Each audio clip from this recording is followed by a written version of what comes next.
રાજકોટમાં શાપર ગામે ચકચારી 2,48,00,000ની લૂંટનો ભેદ ઉકેલાયો છે। પોલીસે મધ્યપ્રદેશના તેજારિયા ગામમાંથી 3 શખ્સોને ઝડપ્યા છે। લૂંટારુઓ પાસેથી 41 લાખ રોકડા અને સોનું પણ જપ્ત થયું છે। આરોપીએ ચોરી કરેલી એન્ટિક રાઇફલ પણ પોલીસે કબજે કરી લીધી છે।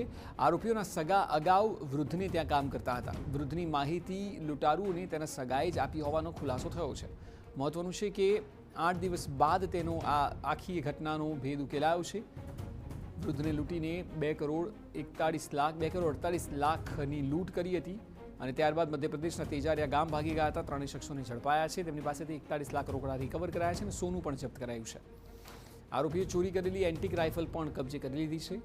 આરોપીઓના સગા જે છે તે વૃદ્ધને ત્યાં અગાઉ કામ કરતા હતા અને વૃદ્ધની માહિતી આ લોકોએ જ સગાઓએ જ લૂંટારુઓને આપી હોય તેવો પણ ખુલાસો થયો છે।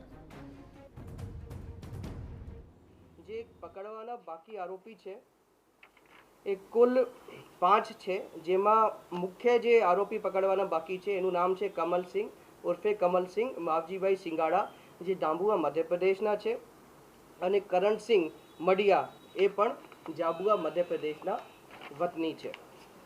હવે જે છે આરોપીઓ પાસેથી જે મુદ્દામાલ કબજે કરેલા છે એની વિગત હું આપને જણાવું છું।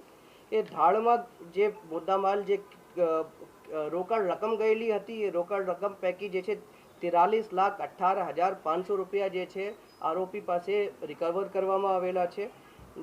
તે સિવાય આરોપી પાસે જે ધાડમાં ગયેલા ઘરેણા હતા એ જે છે 21,22,380 રૂપિયાના ઘરેણા જે છે પોલીસે ઓરિજિનલ ઘરેણા જે છે રિકવર કરેલા। આ લોકો જે છે ખૂબ જ વ્યવસ્થિત રીતની રેકી કરી હતી। આ લોકો ત્યાંની ભૌગોલિક પરિસ્થિતિથી પણ વાકેફ હતા અને ક્યાં ક્યાં સીસીટીવી કેમેરાઓ લાગેલા છે એ બધી જાણ એ લોકોને હતી। તો જે ધાડ પાડવા પહેલાં એ લોકોએ જે એનું હોમવર્ક છે આ ખૂબ જ વ્યવસ્થિત પ્રકારે કરેલું હતું।